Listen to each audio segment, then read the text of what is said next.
BJP पूछ रही है आखिर किसान का गुनहगार कौन है? वो किसान जो खेत में पसीना बहाता है या वो सरकार जो उसकी मेहनत पर राजनीति करती है? आज सवाल सिर्फ फसल का नहीं है, आज सवाल बंगाल के भविष्य का है। क्यों आलू किसान अपनी उपज मिट्टी के भाव बेचने को मजबूर है? क्यों धान किसान एमएसपी के नाम पर ठगा जा रहा है? क्यों हर बार किसान रोता है और सत्ता जश्न मनाती है? और सबसे बड़ा सवाल, जब फर्जी जॉब कार्ड बनाकर केंद्र का पैसा लूटा गया तो किस मुंह से फिर दिल्ली से फंड मांगा जा रहा है? पश्चिम बंगाल में 52 लाख हेक्टेयर खेती की जमीन है, लेकिन सिंचाई सिर्फ 34 लाख हेक्टेयर तक, यानी आधा बंगाल आज भी बारिश के भरोसे खेती करता है। जहां पानी नहीं है वहां पैदावार नहीं है, जहां पैदावार नहीं है वहां परिवार नहीं चलता है। लेकिन ममता सरकार को किसान की नहीं, सिर्फ कुर्सी की चिंता है। सहकारी समितियां किसान के लिए बनी थी, लेकिन टीएमसी नेताओं ने उन्हें भ्रष्टाचार का अड्डा बना दिया है। फसल बीमा योजना, बंगलार शोषियो बीमा किसान के लिए राहत बननी थी, लेकिन यहाँ पैसा 6 महीने 12 महीने तक अटका रहता है। 2021 में एक जिले में 122 किसानों ने जान दे दी। ये आत्महत्या नहीं थी, ये प्रशासनिक हत्या थी। बंगाल कभी राइस बोल ऑफ इंडिया कहलाता था, आज चावल उत्पादन में तीसरे नंबर पर गिर चुका है। और उत्तर प्रदेश आगे निकल गया, तेलंगाना आगे निकल गया और बंगाल ब्रॉन्ज मेडल लेकर खुश है। धान की फसल पर ब्राउन प्लांट हॉपर कीट हमला कर रहे हैं, लेकिन सरकार सो रही है।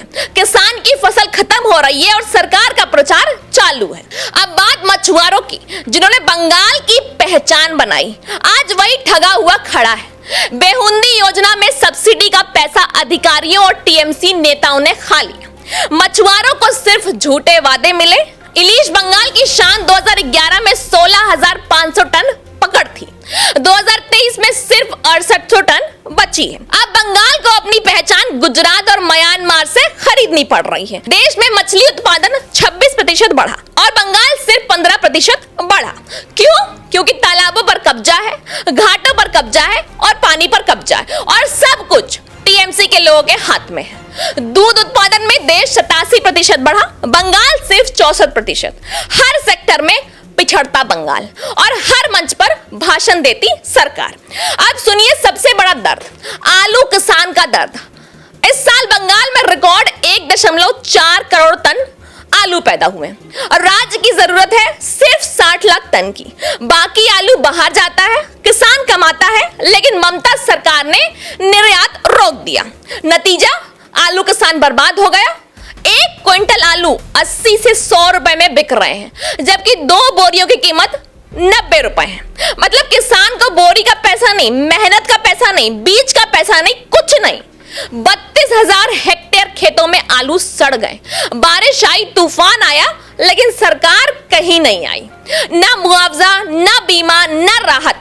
किसान 1.70 लाख लगाकर खेती करता है और बेचता है 200 रुपए क्विंटल में। बाकी 100-150 कौन खा रहा है? सीधा जवाब है टीएमसी के बिचौलिए, कट मनी गैंग। जब किसान मंडी जाता है तो पुलिस और ट्रांसपोर्ट विभाग 30,000 से 40,000 तक जुर्माना ठोक देते हैं।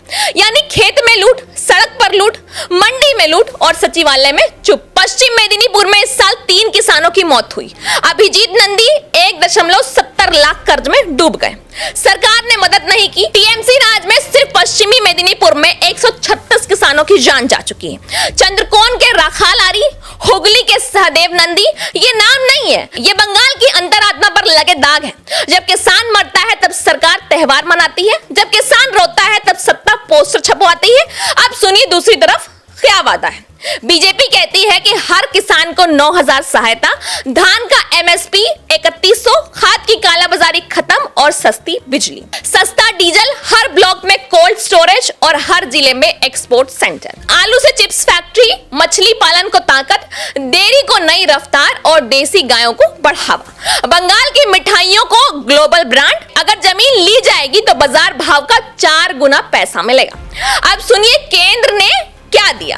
नाबार्ड से 3.80 लाख करोड़ का लक्ष्य और 694 करोड़ ग्रामीण निकायों को। पीएम किसान में 45 लाख किसानों को सीधी मदद और 19वीं किस्त में लगभग 45 लाख किसानों तक पैसा पहुंचा।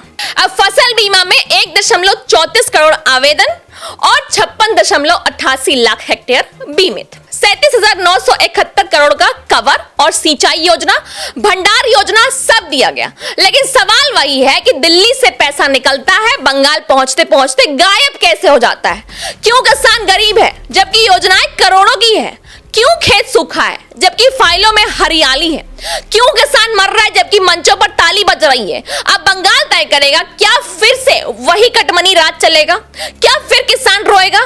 क्या फिर बिचौलिया जीतेगा? या इस बार हल चलाने वाला जीतेगा, धान उगाने वाला जीतेगा, आलू बचाने वाला जीतेगा? और सबसे बड़ा सवाल, क्या इस बार हिसाब होगा या फिर बंगाल फिर ठगा जाएगा?